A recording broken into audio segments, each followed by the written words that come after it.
I'm standing here in the John Muir Grove in the Royal Botanical Gardens of Edinburgh in Scotland. This is where we honour John Muir as one of the greatest modern prophets of ecological consciousness and action.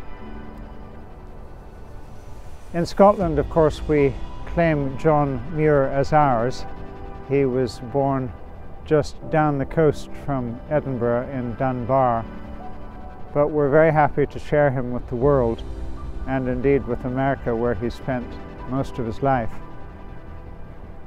We need John Muir's vision and voice among us today more than ever. Muir said that all terrestrial things are essentially celestial. That is, everything of earth is essentially of heaven. All matter is essentially spirit. In other words, this stuff, the stuff of the human body, the stuff of the body of the earth, is sacred stuff.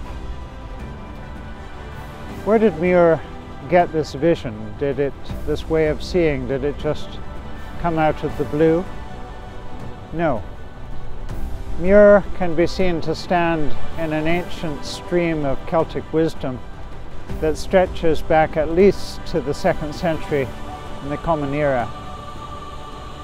In the 2nd century, we hear Celtic Christian teachers speaking about the earth being formed out of the substance of God. So what we do to this stuff, the stuff of the human body, how we handle one another in relationship, how we care for the most vulnerable, how we care for the body of the earth, this is how we handle and care for the divine within us and all around us. Muir was a prophet, and by that I mean he did two things.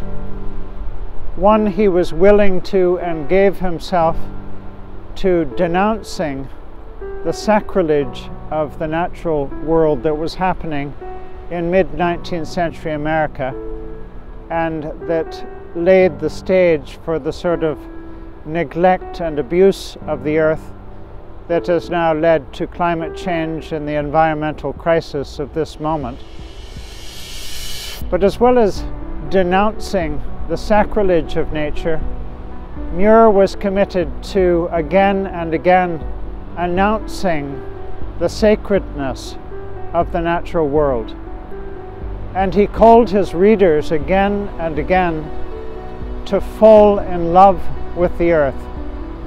He speaks of coming to know and to touch naked God.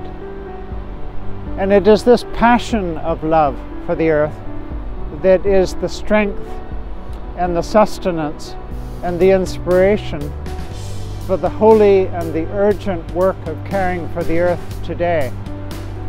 What we need at this moment in time is the strength of these great sequoia trees, not only individually, but their strength of growing in relation to one another, the strength of being intertwined in their very roots. Muir speaks about us needing to become sequoia-like. And I believe that this is not simply what we need. This, in fact, is what we can access. The great strength of soul that is within us, what someone like Mahatma Gandhi called soul force.